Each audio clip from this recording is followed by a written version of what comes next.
and welcome to the A to Z card collaboration, which is hosted by myself and Lesley Bromfield. Each month on the 26th of the month, we do a card representing the alphabet. I'm trying to explain because it's been a while. I've not uploaded. You've not seen me since February, and I'll get into that in a sec. But we're making 5x7 cards. That's the minimum, and they're following the alphabet. So 2 letters of the alphabet each month, 5x7, and that's it basically. So it's really great collaboration to see what everyone has come up with that letter of the alphabet. So explain, right? So I actually made my cards for March, and that was O and P. I filmed my cards in March, but I was not doing well towards the end of March, and for some reason I ended up deleting the video and it never got shown. So I will show you again now, even though I'm not showing you again. I'm doing it again. You're seeing it for the first time. My cards for O and P. So the first one I made was O, and I chose to do otter. So here is my lovely otter. I think it's absolutely adorable. Now, I actually got this whole thing from Pinterest, I believe, and it was a masking technique. So I created my own heart, and then I used that as a mask, and then did some ink blending in these colours, which I think are absolutely gorgeous. And then this is the otter that I coloured in from my awesome otters stamp set. Wow, I didn't know that was a tongue twister. And then that was the sentiment: you are utterly awesome. And I did it 3 times so that I could cut out each one and then spread it out. And then I just added a couple of bling pieces here, and then some of this silver ribbon to match. So that was my O for otter card. There, I'll put you there. And then for P, I actually did pearl, and this was a different card to what I would normally do, but I thought I was, you know, branching out. So I've laid up onto this gorgeous blue, and then I used some grey marble paper, and then I used this embossing that I've had for ages and I've barely used it, and then I just lightly went over with some blue ink. I stamped here best wishes on the grey marble paper that's on the layer here, and then just added I think it's the same silver ribbon as the one I used in the otter. And then for each individual part of the flower, and I remember like I just having the right amount. I think one's got lost. Oh no! So maybe I'll have to fix that with something else, a bit of Nouveau or something.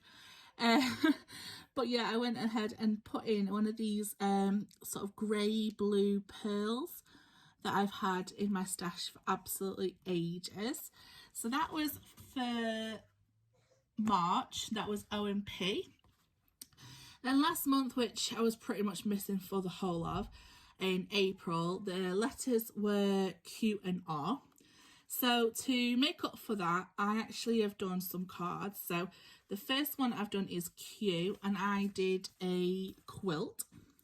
So I basically quilted up some scrap pieces of paper. So these are 1 1/4, 1 1/4 inch squared pieces of scrap paper, and then I just used my smallest hole on my crocodile, and then I've just gone and literally quilted up all of these scrap pieces of paper. And then I just used the sentiment here, get well soon, because I thought, well, when you want a quilt, when you want to, you know, it's usually when you're poorly. So I thought that made a really unique get well card. So that was Q. Then for R, I did roses. So I got this rose stamp from Lisa Crafting Diva. I believe it was part of a giveaway that I won by entering one of her competitions. I absolutely love this stamp. It's absolutely gorgeous.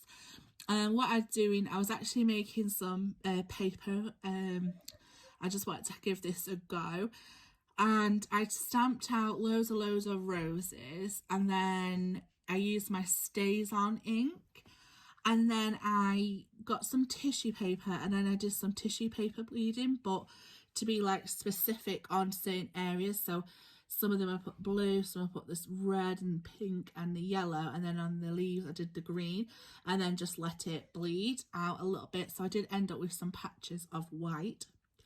I cut this one out from the paper. It is popped up just a little bit on a bit of dimension, and then I just added a few dewdrops here and there, a couple here, and then I just used this sentiment on black because I did make it on a black card with the white stamp saying thanks, and then some little bee stamps that I just added just to add a little bit more interest in those areas. So that's Q and R. Now on to this month. So I've actually caught up and I'm so happy about that. So this month, and everyone else that you're going to be watching, they're all linked in the description box below. I should have mentioned that. They're all going to be showing you their S and T cards. So the first one that I made is a TP card. Now I've never ever made a TP card before, and I won't tell lie, I've literally just finished making it before I did this video. So I'm really impressed. So here it is when it is folded out. It does fit into a 5x7 card, so it does meet the standards. And I decided, if you haven't guessed, to go for S for star. And that's it when it closes like that. I just absolutely love it. And this is why I wanted to try and make this TP card, because it just like, I thought it fit well with the star image. But actually when I did it for all those Trekkies, I thought it looked like, you know, the Star Trek side.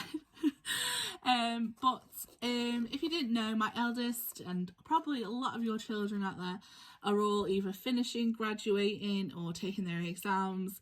So I decided to make this star card, and then I did a sentiment, congrats, you did it, and I've actually embossed that. So I'm just told it's a light, but it's more of a feel. It's like I stamped it in white, and then it's like an enamel that go over it, so it's like really touchy. And then I just used this gorgeous rose ombre card to do the mats and the star. Kept it quite simple. I did a little few black gems there, but the sentiment was more important. So I just wanted to show that because they are my little star. And then finally, totally inspired by one of my shaker pops from Doodlebug, and yeah, I thought, oh, I just want to make this, and I don't know when I'm going to get a chance. And then T popped up, and I decided to make the TV. Oh, dropped it. It's a little TV. So let me just show you the shaker pot. This is the shaker pot. It's from the current Valentine's Day Love collection. Oh, here we go. Brain. Love Mail. Happy Love. I don't know. It's that one of those. And it's called Teletime. And it's so cute and adorable. And I just thought it'd make the perfect card for tea.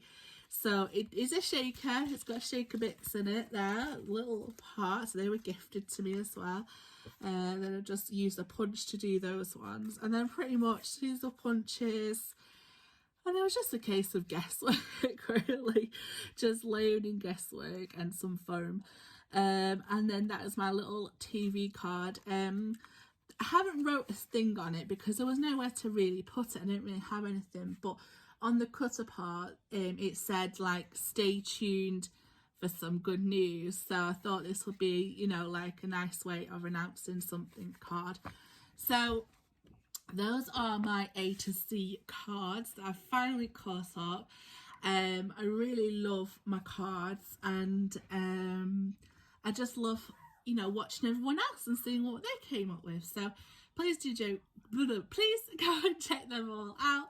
I will see you next time. Bye bye.